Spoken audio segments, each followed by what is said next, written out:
dedicated to each and every one of you who appreciate a great glass of wine. You know what I mean? It's Monday. Let's raise a glass to the beginning of another week. It's time to unscrew, uncork, or saber a bottle, and let's begin exploring the wine glass. We talk a lot about place in wine, but sometimes the best way to really understand a region is to just drop yourself right into the middle of it, even if you're doing it in your pajamas from the comfort of your own living room. I recently sat in on a fantastic virtual tasting that transported me straight to the breathtaking vineyards of Farra di Soligo with La Farra Winery. They provided such a great experience that I didn't want to just summarize it for you. I wanted you to hear it for yourself. So in this episode, you are actually going to be a fly on the wall listening in to the live virtual tasting. We're going to be talking about everything that makes authentic Prosecco DOC so special. The history, the family, passion, and of course, those incredible slopes. Please take a moment of your time to subscribe, rate, and review Exploring the Wine Glass. It's completely free and is a great way to let other wine lovers know about the podcast. Be sure to head over to the website exploringthewineglass.com to read my award-winning blog and to see what else I've been up to. And most of all, please tell your friends about the podcast. Slancha! Give me the red wine. Give me the blanche wine.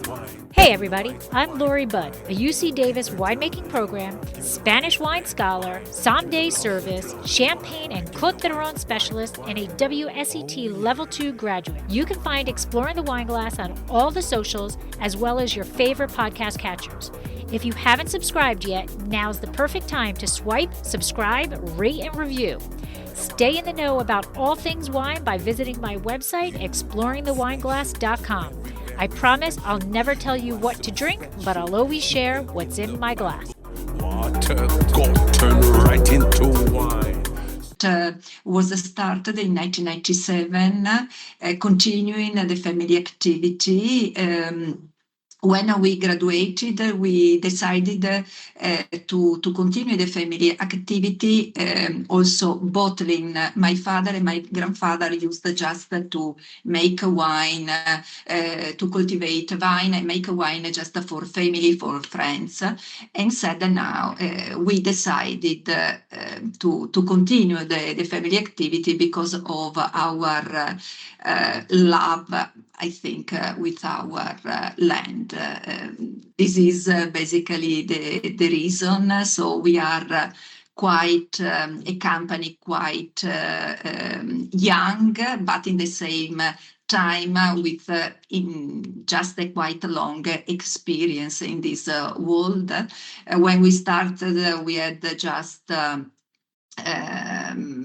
we had no clients. We had 5 hectares of our own vineyards. Then year by year we gradually increased, and now we are present in around 22, 23 countries in the world. So step by step, it's a family issue, it's the love of this land.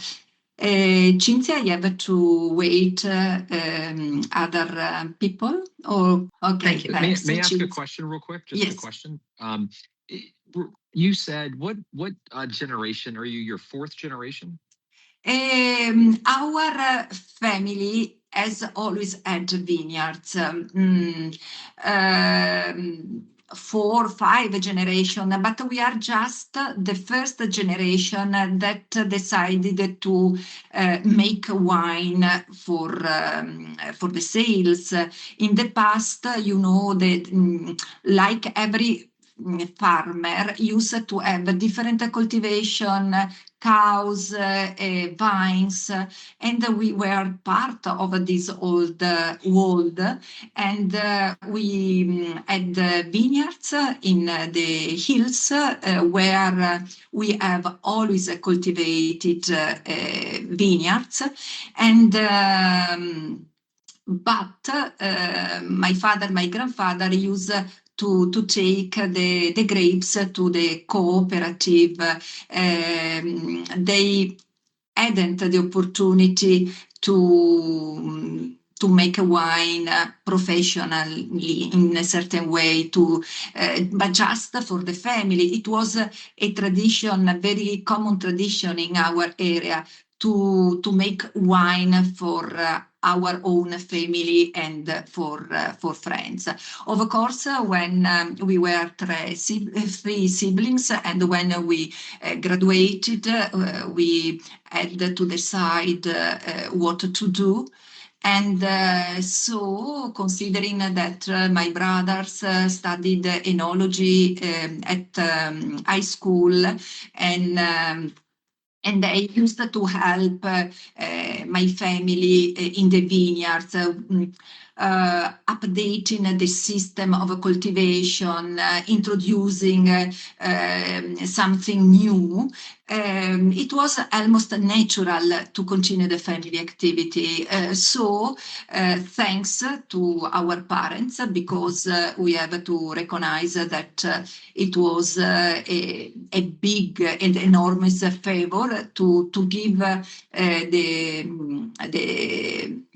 the family the opportunity to do what they prefer. So thanks a lot for my parents. And we started this way. It was the end of 19, when a moment in which the Italian market was quite full. And this is the reason why we decided to look at abroad. And in this sense, it was very important, the participation to the international fair Vinitaly and Provine, and with a lot of patience, but year by year we increased 1, 2 importers, and so we arrived at the result of this moment. So we are quite happy about the number then that I show you with some slide. Cinzia, if you agree, I can start sharing the video with a few. Sure. Okay. So we are, first of all, I have to say that La Farra is located in the hilly area of production of Conegliano Valdobbiadene in Veneto region, so the northeast of Italy.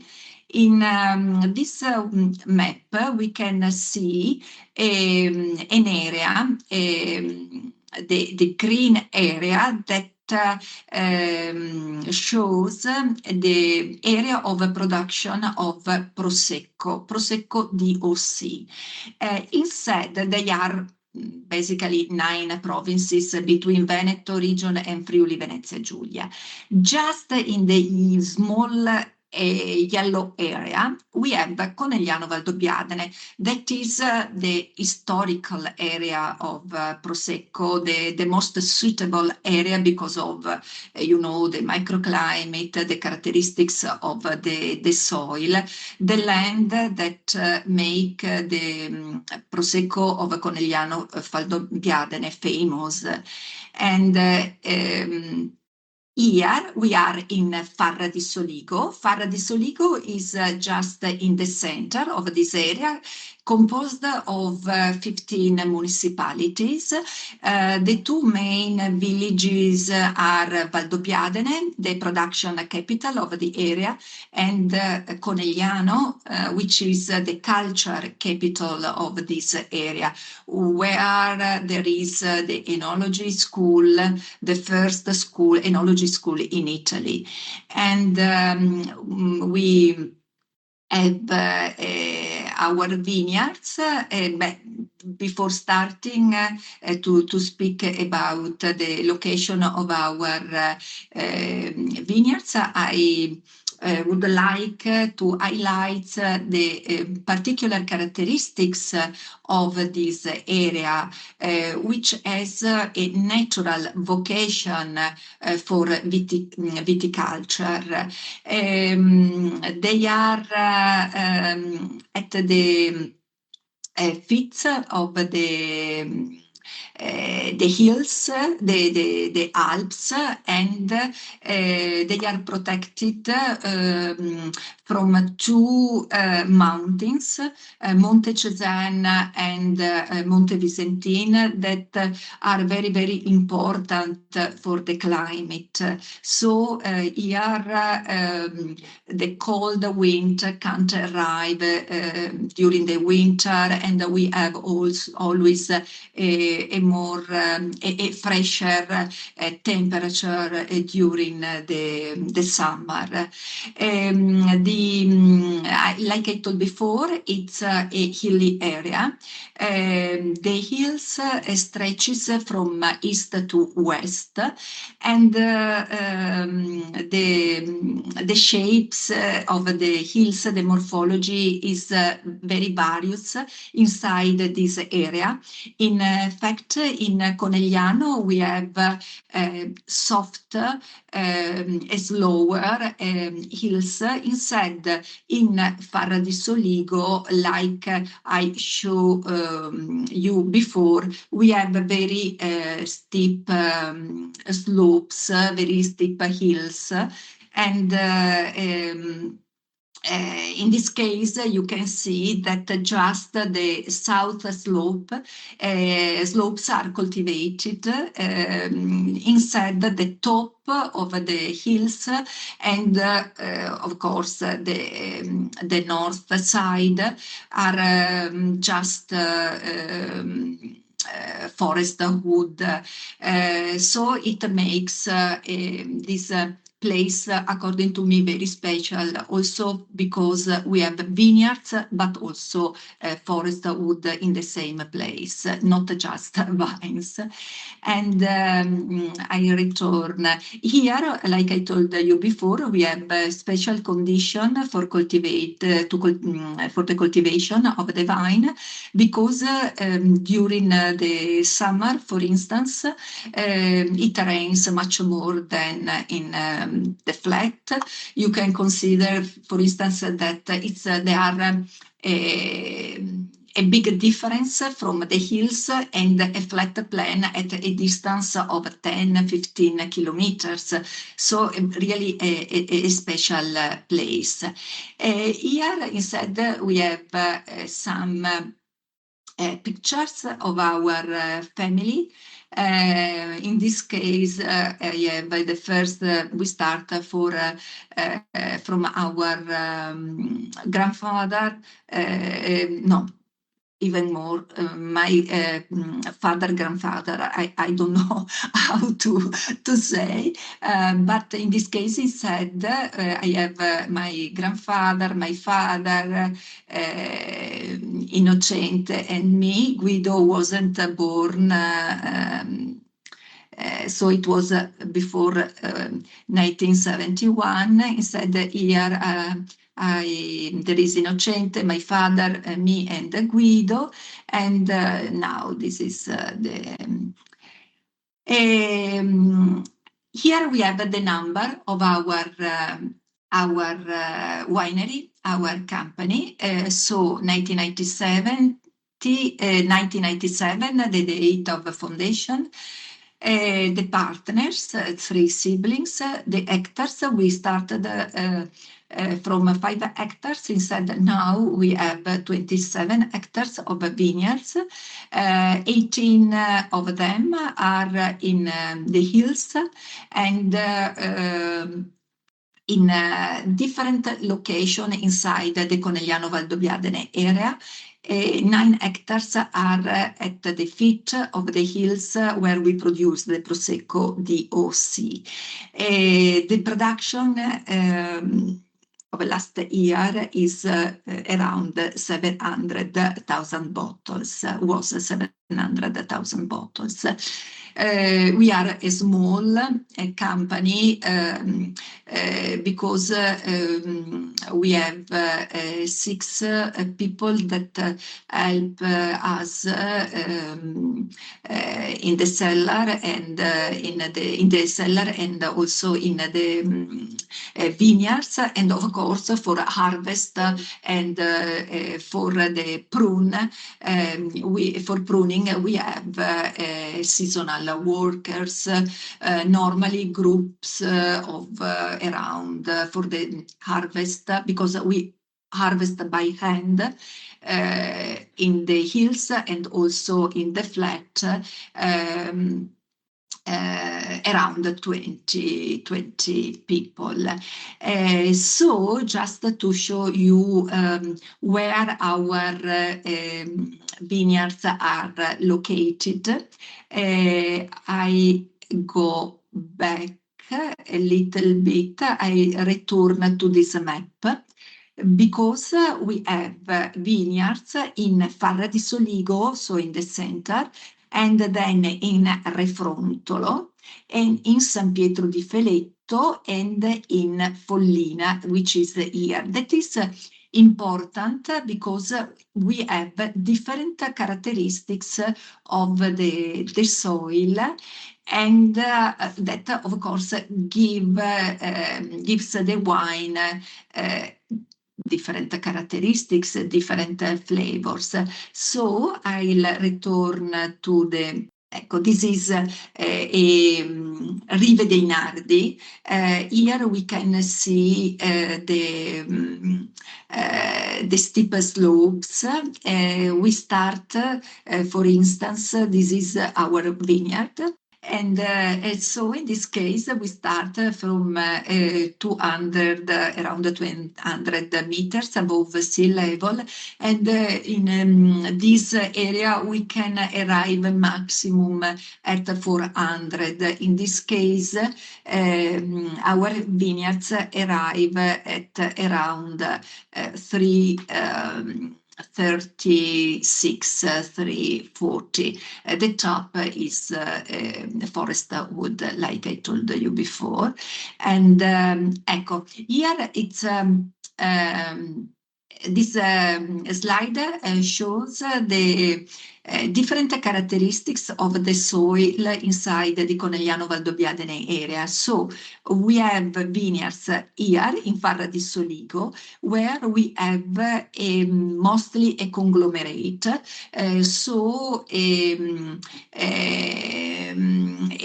very poor soil, calcareous, mostly calcareous.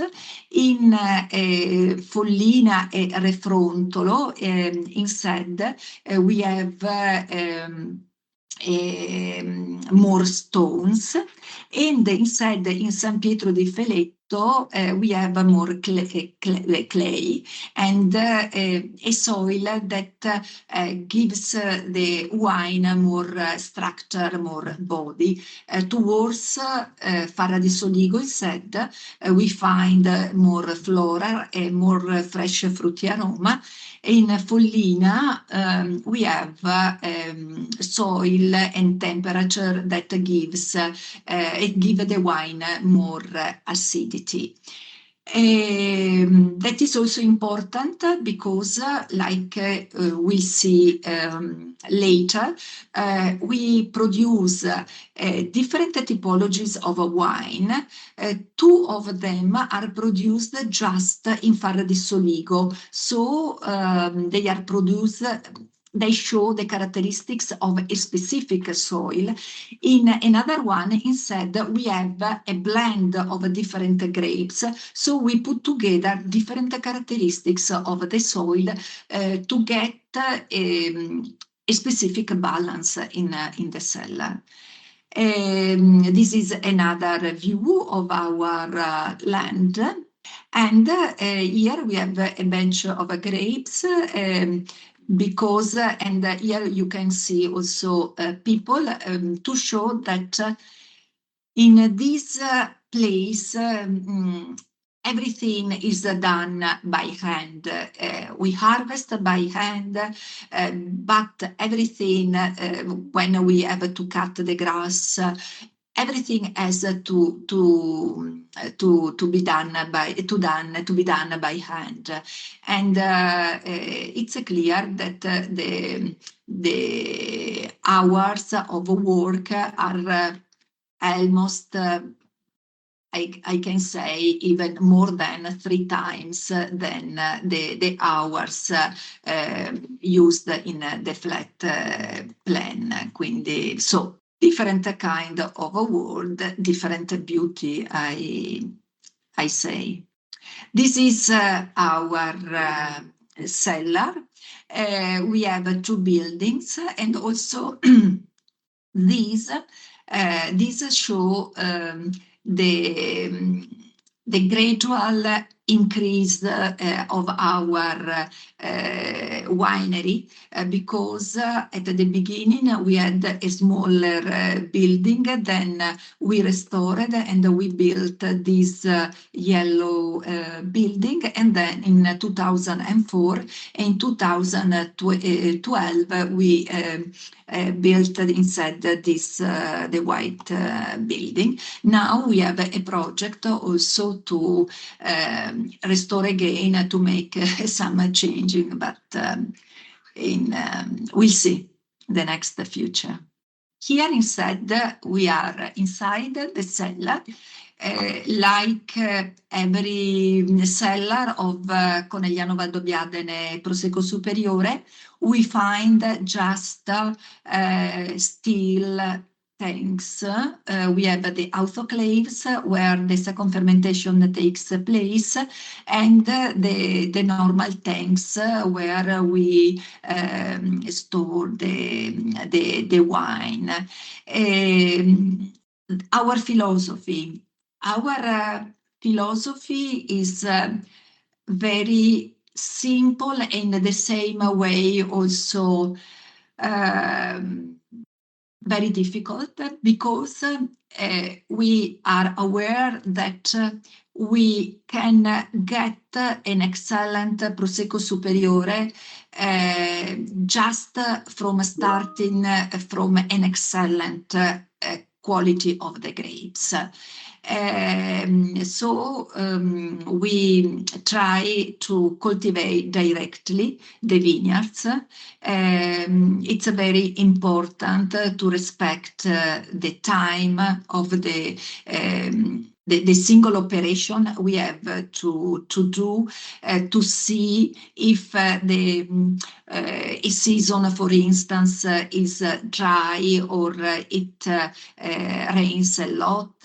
Also to consider if we have to cut, for instance, the leaves, if we have to get the grass grow or not, because there are a lot of different attention particular that permit to have a best quality, considering the different situation of each season. It's clear then in the hills we do not have the chance to give water to the plants. We have just to adopt particular technique, I don't know if I can say technique, that permits to arrive to a good grapes, a good production. So we have, we can say that the interpretation of the wines is in a certain way handcraft, even if it's very important to use a very modern technology, not to change the wine, but just to preserve the original characteristics of the genuine characteristics of the grapes. We think so. We try to put attention to pay attention also to the environment and to the health of the consumers. So even if we are not an organic winery, because in our area it's almost impossible to have to get a good production, a good quality, because of in our area we have properties parcel very small, and you have just to consider that in the Conegliano Valdobbiadene area we have around 3,000 hectares, and sorry, no, maybe they are 7,000 hectares, and inside we have more than 3,000 producers, and so the properties are very small, and so this is the reason why we decided to follow the route of the certification SQNPI, sustainability quality. So we have adopted, for instance, some indication given by our consortium of Conegliano Valdobbiadene. So we pay attention to the items, to the products. We avoid the words, certain products, and instead we use other one, and also we are certificated Equalitas for economic, ethical and environment sustainability. This is from last January. We have also a photovoltaic system, and so we always are looking. We always looking for to improve something also in this sense, because it's clear that the climate change is a factor, and we have to do everything we can to limit the bad consequence of it, and also to avoid to contribute to the pollution of the environment. Here we have a slide that shows our markets. Even if we have increased lately the domestic market, at the moment we have around 38% of the sales in Italy and 62% instead abroad. Our main market is the European wine. About the American US, we have around the 10% US, 9.83%. Canada is around 2%, and here instead we show the states where we are present. We are present in Texas with Vino Vero, located in Houston. We are present in California with Lira, fine wine import. And we are present also in Illinois. Our distributor is Butera Wines, and importers is Morgan Imports. We sell around 40,000 bottles per year. We were present till the pandemic, also in Washington DC and in New York State. In Washington State and in New York, but then the guys closed the activities, and so we are. If possible, we are still looking for to find new opportunities in your country. After that, we can pass to the wines. Sorry, Ada Maria. Just yes. a question. Yes. Are you tasting now, or you prefer to taste later at the end of the day? For her, it's the end of the day. For us, it's the early day, right? Okay. So can I ask a question? Yes. Sure. You're welcome. Thank you. So 43,000 bottles. I'm surprised that the sales. So 43,000 bottles. That is. Gosh, what is that? Let's see here. Let me do the quick math. Yeah, that's what, 3,500 cases.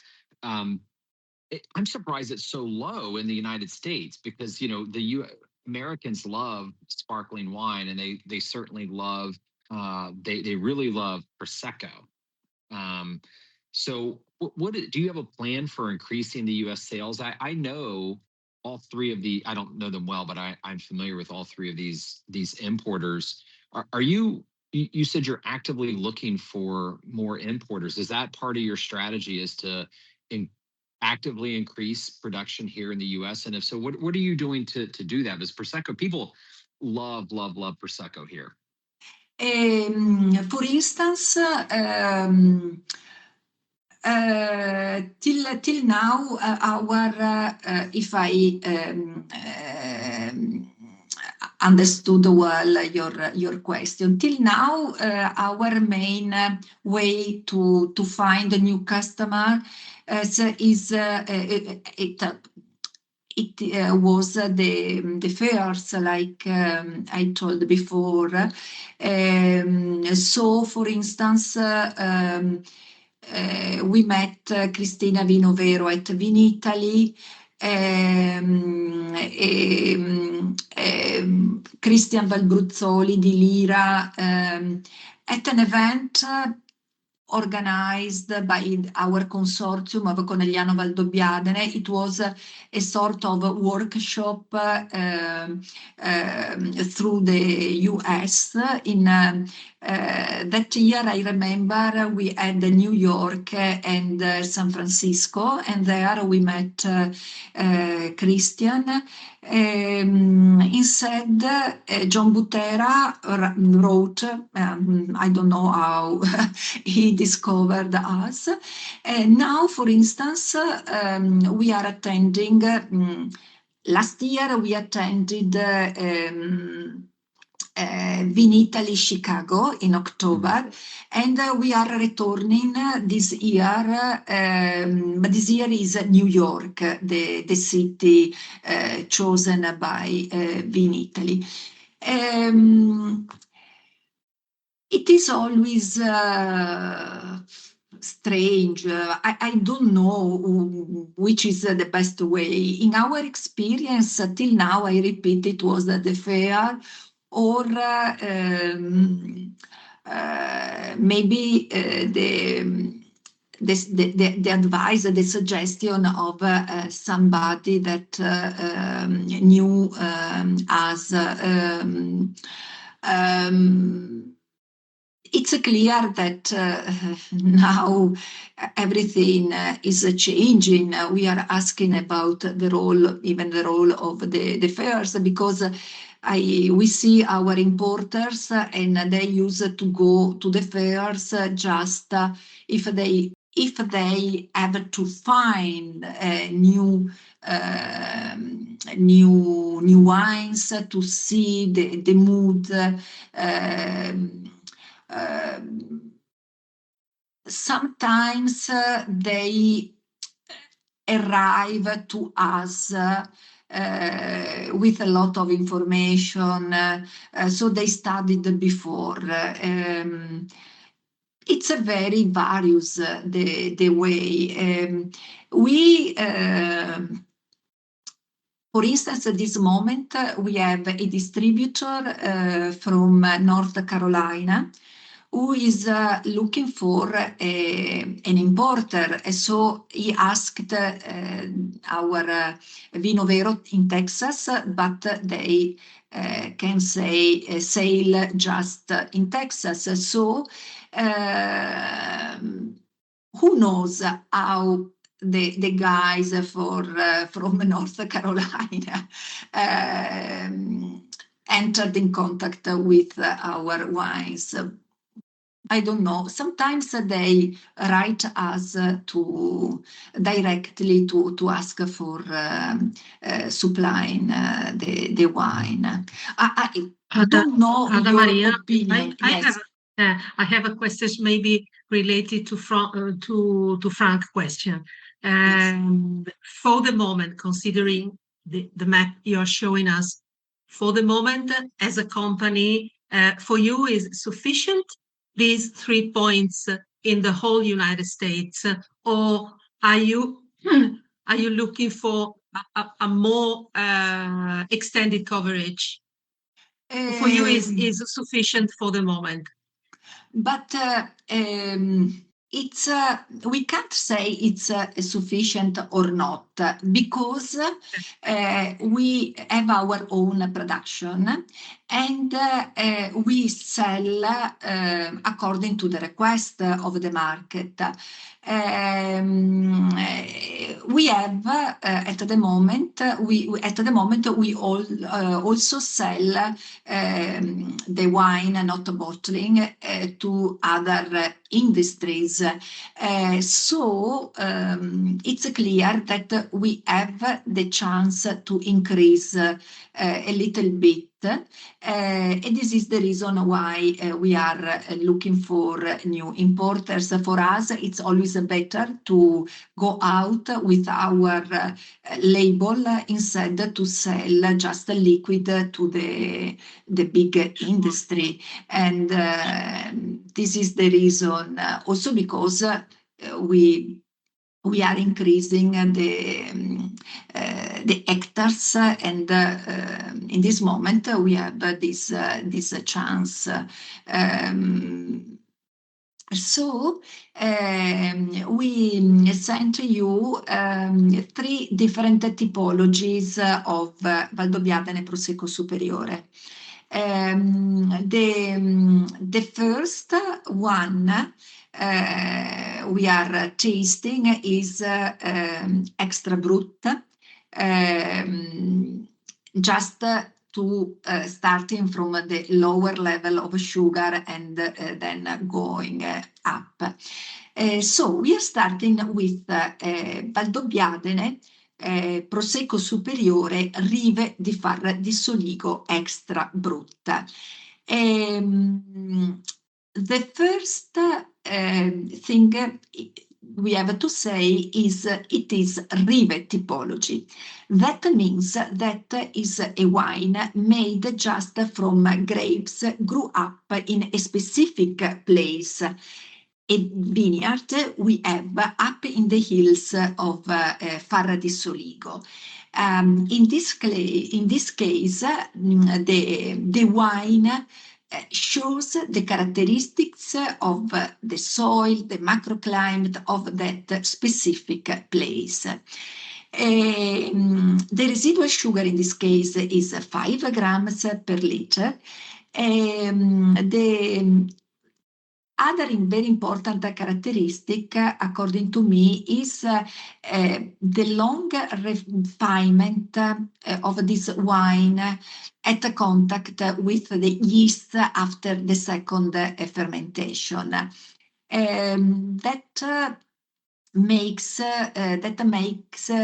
this wine an unusual, a special interpretation of Conegliano Valdobbiadene Prosecco Superiore, just because this yeast give their own flavor to the wine, so the bouquet is more complex, and it is still written Brut, Rive di Farra di Soligo Brut, because the typology, cioè the chance to call a wine extra brut was introduced just in 2019, see, and we produce according to the same characteristics, so the production in the hills is lower than in for Rive typology than in the other respect of other normal Conegliano Valdobbiadene Prosecco Superiore. And in this case, I repeat, we have this particular bouquet, I test with you. This particular bouquet, which is due to the action of the yeast, because the wine stay with the yeast for 3 months after the second fermentation. So the refinement is very particular. I can send you, of course, Frank, I can send, and all the others, I can send you text sheets after the meeting if you, yes. Yeah, Chinta, I would like it just for the extra brut. I would like that one. Sure. Yeah, because extra brut is something, Lori, I don't know how it is and where you're at. Are you in California? Sì, mi sembra, sì, Ada Maria, siete in California. Are you? Okay. Yes. Ada Maria, are you selling only DOCG wines in the US or also a DOC? Also DOC. Also Okay. DOC. Also DOC. Okay. Yes. Not only DOCG wines. Okay. No, they are, for instance, the importer from Texas that buy just Valdobbiadene, Prosecco Superiore, and also Rive di Farra di Soligo, and others instead that buy both DOC and DOCG. Yes. Okay, fine. Yes. Thank you. I can't. I don't explain you. Don't say anything about the characteristics of the product because you are professionist and you of course know very very well the characteristics of the wine. But in case you want you have some question. I'm here to answer. Yeah, I like extra brut is something that is very popular, at least with the people that my friends, my cohorts here, especially in the restaurant industry. It's sommeliers, they really like it, but what sells with consumers is the extra dry. So the one with higher sugar. That apparently is more popular with consumers. Yeah, it's true. We see that in the country where there is the culture of French wines, they immediately start. They prefer low level of sugar, so extra brut and brut. Instead, even if then. They like also the typical interpretation of Valdobbiadene, but if they have to choose, they prefer extra brut. Instead, when you enter a new market, a market where people don't know this product, they immediately prefer a little bit sweeter version. We are realizing that even in a market where, for instance, extra dry was the best seller wine, more you know a product, and more you tend towards a lower level of sugar. I think is a knowledge issue. After a while, you need to take to avoid the sugar and to taste just the soul of a wine. This is the opinion, in my opinion, at least, after a while. Yes, I completely agree with you. And this is, for instance, when I meet some new people at a fair, or they come here in the cellar, they ask for extra dry and they instead prefer brut. So I have learned that it's very important to let them taste all the products we have. It's the only way we have to put them in the best condition to choose, because the classification is absolutely crazy, and it's a disaster for the consumers. Also, I have realized that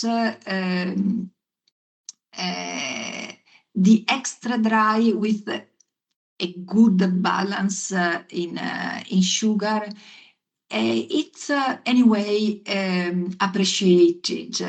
It is it's a typical, is the most famous, the most known version, but even in culture, in countries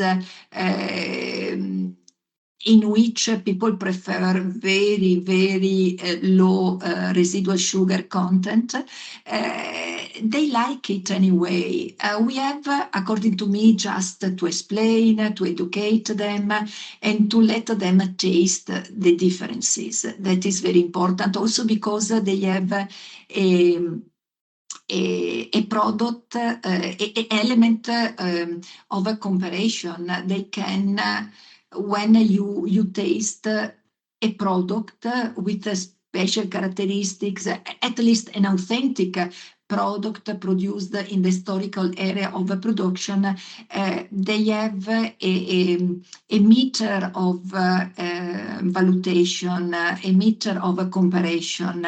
They can say, I prefer one instead another one. That is, according to me, very, very important. Okay. In this case, we produce just around 16,000 bottles per year, because we know that is a product, a version for lovers, for people who knows this product, the characteristic, who loves this interpretation, and in general, people prefer a little bit easier version of wines. So we could pass to the Valdobbiadene Prosecco Superiore Brut millesimato 2025. Our wines are Glera 100%. In this case, with the blue label, we have a wine made from grapes grew up in different locations, in the 4 different locations I show you before. We put together, so grapes with different characteristics. So grapes from Farra di Soligo with a more fruity aroma. Grapes from Farro Follina with more acidity, and grapes from San Pietro di Feletto and Refrontolo with more body. And we create a blend in the cellar after tasting all the vats in which the wines are kept after the harvest, and we create a blend that permits also us to offer the same quality of the wine to our product for all the year. In this case, so we are 4 microclimate, different microclimate areas, and we have the typical refinement. So 2 months and a half, 3 months after the second fermentation. The residual sugar inside is a little bit higher, at 10 grams per liter. And all these elements make this wine, we can say, the more modern version. Also a more pleasant version of wine for the consumers in general. It permits to better smell the fresh fruity, the higher level of sugar, and the typical refinement, the classical refinement permits to better smell the fresh fruity aroma. It is this bottle. We have realized, in our experience, that to give the visitors the opportunity to go through the hills, to see the vineyards, the slopes, the hills, permits them to immediately understand the culture that is behind the wine, the differences in the big world of Prosecco. And so we also have a nice building in the hills where we can have a tasting just in the middle of these vineyards. And I think it is a very particular experience. So, do you have other questions? Are you okay? This is great. Thank you so much. Thank you all guys for your time and for your presence. Thank you, Ada Maria, for your exposure. And okay, thank you so much. Bye-bye. Thank you. Thank you so much. Have a nice day. Bye. Bye. Thank Bye. you. Bye. Thank you.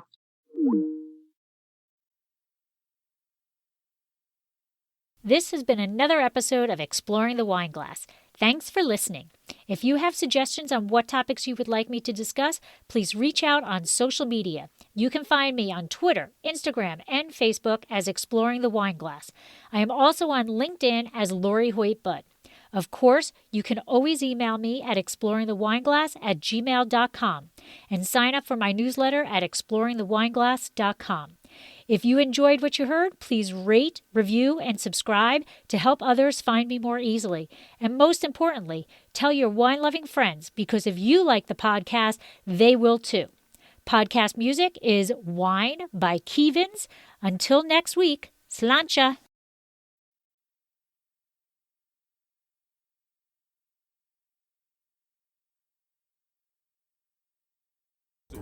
And I can feel the vine. That was no brandy, that was no martini.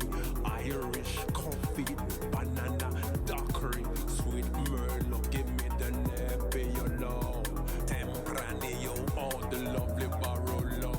You are special, so very, very special. You are so special. show you even in the Bible. Give me the red wine. Give me the white wine. Give me the sweet wine. Give me the wine. Give me the wine. No, no, no. Oh, no, no, no. Never let you go. Oh, oh. No, no, no. Never let you go. Oh, no, no, no. I want it like glass right now. I'm on TV for my 10,000 tell you.